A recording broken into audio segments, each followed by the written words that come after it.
मनोज वाजपेयी की अगली फिल्म पूरी तरह से तैयार है। उनकी गवर्नर द साइलेंट सेवियर का टीजर फाइनली आ गया है, जिसमें भारत के सबसे बड़े आर्थिक संकट की कहानी दिखाई जाएगी।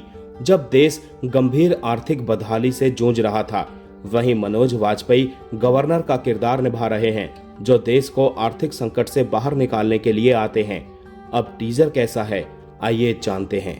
आरबीआई फेल तो इंडिया फेल, और मैं इंडिया को फेल नहीं होने दूंगा।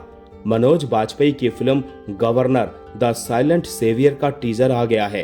एक आवाज से टीजर की शुरुआत होती है, जहां सुनने को मिलता है कि देश कंगाल होने वाला है। फिर सड़कों पर लोगों की भीड़ दिखती है, जो सरकार के खिलाफ हल्ला बोलते दिख रहे हैं, तो कोई खुद पर ही आग लगा रहा है। दरअसल साल भर पहले ही वो अनुमान लगा लेते हैं कि देश इकोनॉमिक क्राइसिस की तरफ जा रहा है, जिसके बाद उन्हें सुधार के लिए लाया जाता है। जहां कहा जाता है जिसने कभी इकोनॉमिक्स नहीं पढ़ी वो देश की इकोनॉमी सुधारेगा। हालांकि मनोज वाजपेयी का लुक काफी जबरदस्त है।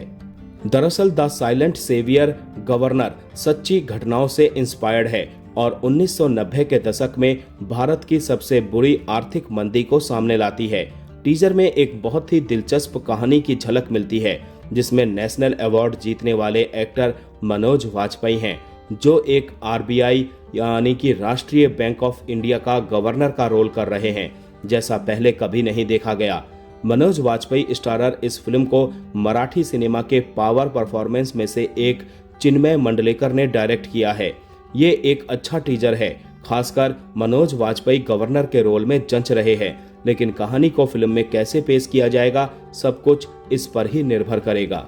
2 मिनट 2 सेकंड के वीडियो में देश के अलग अलग हिस्से देखने को मिलते हैं, जहां एक तरफ देश को बचाने की लड़ाई है तो दूसरी तरफ लोगों का गुस्सा फूट रहा है। सड़कों पर आकर वो हंगामा कर रहे हैं। मनोज तो अपने हर रोल के साथ हमेशा ही न्याय करते हैं, पर क्या कहानी में उतना ही दम होगा जो लोगों को थिएटर्स तक खींच लाए? यह सबसे बड़ा सवाल है।